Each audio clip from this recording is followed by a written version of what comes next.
तो इस वीडियो करेंगे पॉलिटिकल का, कौन सा, पॉलिटिकल साइंस का ये साइंस, पॉलिटिकल साइंस का ये चैप्टर 5 है। कौन सा चैप्टर है? चैप्टर ये 5 है। तो इसमें कंप्लीट करेंगे। तो पहले बुक पढ़ लेना, उसके बाद इस वीडियो को देखना। पहले बुक पढ़ लेना, उसके बाद इस वीडियो को देखना। तो चैप्टर 5 का पार्ट है लोकतंत्र की चुनौतियाँ। तो पहले बुक पढ़ लेना, उसके बाद इस वीडियो को देखना। तो पहला प्रश्न कह रहा है कि लोकतंत्र की सफलता निर्भर करती है।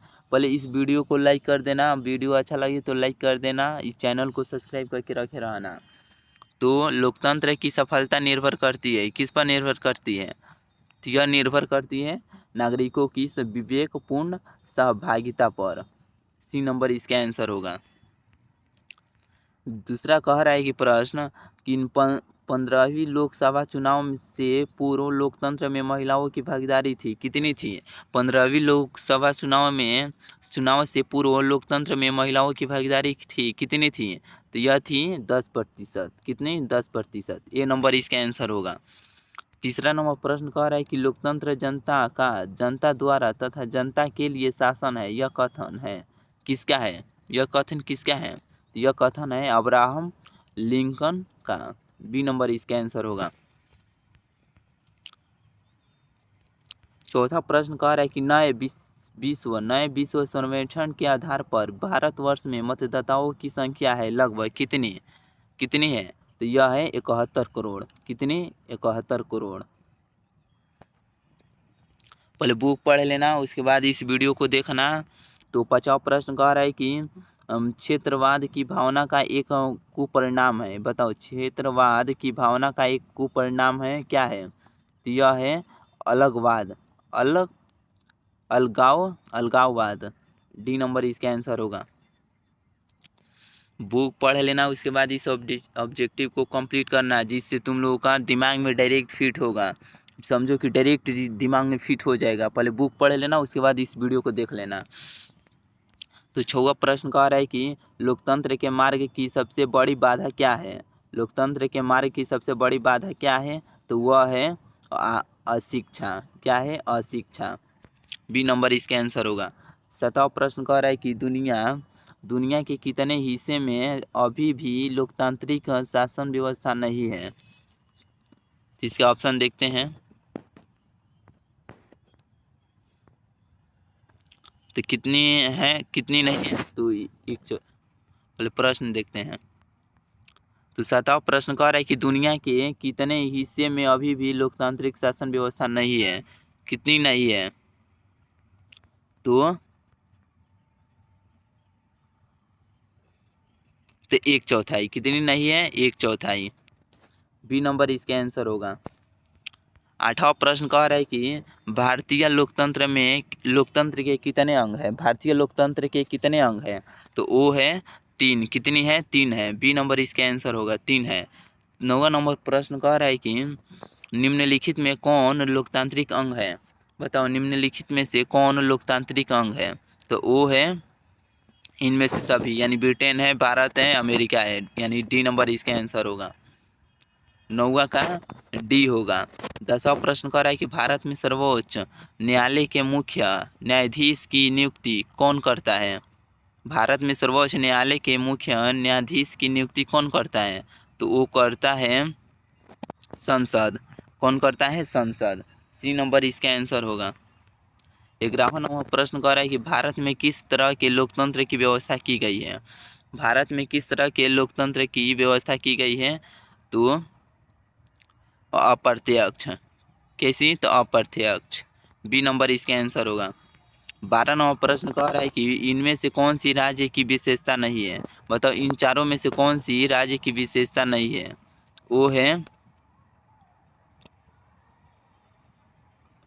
वो है इनमें से कोई नहीं। इनमें से कोई नहीं होगा। डी नंबर इसका आंसर होगा। 13 नंबर प्रश्न कह रहा है कि 6वीं लोकसभा में महिला सदस्यों की संख्या कितनी थी? 16वीं लोकसभा में महिलाओं वो किसान महिला सदस्यों की संख्या कितनी थी? तो यह थी 61। कितनी थी? 61। यानी ए नंबर इसका आंसर होगा। आंसर बोलते चलो और पहले बुक पढ़ लेना, उसके बाद ही इस वीडियो को देखना। पहले बुक पढ़ लेना, उसके बाद बार बार बोल रहा हूँ, पहले बुक पढ़ लेना, उसके बाद वीडियो को देखना, जिससे तुम्हारे दिमाग में डायरेक्ट फिट होगा, परीक्षा तक याद रहेगा।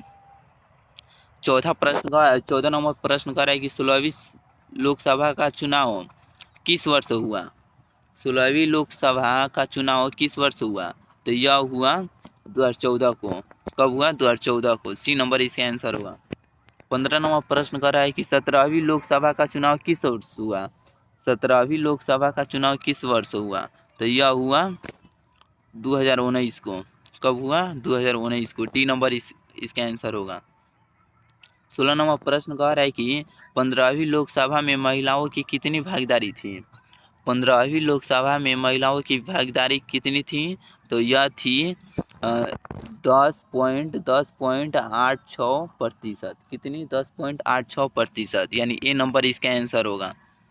17 नंबर प्रश्न कह रहा है कि सरकार का कौन सा प्रकार सबसे अच्छा माना जाता है? बताओ, सरकार का कौन सा प्रकार सबसे अच्छा माना जाता है? वो है लोकतंत्र। कौन सा? लोकतंत्र। बी नंबर इसका आंसर होगा। 18 नंबर प्रश्न कह रहा है कि लोकतंत्र की सफलता की चुनौती है। लोकतंत्र की सफलता की चुनौती है, क्या है? क्या है? तो वो है अशिक्षा। क्या है? अशिक्षा। 18 का बी होगा। आंसर बोलते चलो, प्रश्न बोल रहा हूँ आगे से, आंसर बोलते चलो। 19 नंबर प्रश्न कह रहा है कि आज़ादी के समय से ही किस देश में सरकार का लोकतांत्रिक स्वरूप है? आज़ादी के समय से ही किस देश में सरकार का लोकतांत्रिक स्वरूप है? वो है भारत। क्या है? भारत है। आज़ादी के समय से ही भारत देश में सरकार का लोकतांत्रिक स्वरूप है। 20 नंबर प्रश्न कह रहा है कि 20 नंबर प्रश्न कह रहा है कि भारत का 22वां राज्य कौन है? भारत का 22वां राज्य कौन है? तो भारत का 22वां राज्य सिक्किम है। कौन सा है? सिक्किम है। 21 नंबर प्रश्न कह रहा है कि इन चारों में से क्या क्षेत्रवाद की भावना का एक कुपरिणाम है? क्या क्षेत्रवाद की भावना का एक कुपरिणाम है? निम्न में से क्या क्षेत्रवाद की भावना का एक कुपरिणाम है? तो वो है, क्या है? वो है अलगवाद। अलगाववाद। बी नंबर इसका आंसर होगा। 22 नंबर प्रश्न कह रहा है कि मेघालय किस राज्य को काट कर बनाया गया है? मेघालय किस राज्य को काट कर बनाया गया है? तो वो कौन सा है? असम है। असम को मेघालय से काट कर राज्य बनाया गया है। असम को मेघालय से काट कर बनाया गया है, यानी डी नंबर इसका आंसर होगा। इतना ही था ऑब्जेक्टिव पॉलिटिकल साइंस का। पॉलिटिकल साइंस समझो कि ख़त्म हो गया। पॉलिटिकल साइंस सारा चैप्टर कंप्लीट कर लिए, तो इतना ही। तो सारा चैप्टर का ऑब्जेक्टिव इस चैनल पर है, जाकर देख लेना। इस चैनल पर जाकर देख लेना, सारा ऑब्जेक्टिव है, चैप्टर बाई चैप्टर है। तो मिलते हैं इसके नेक्स्ट बुक में।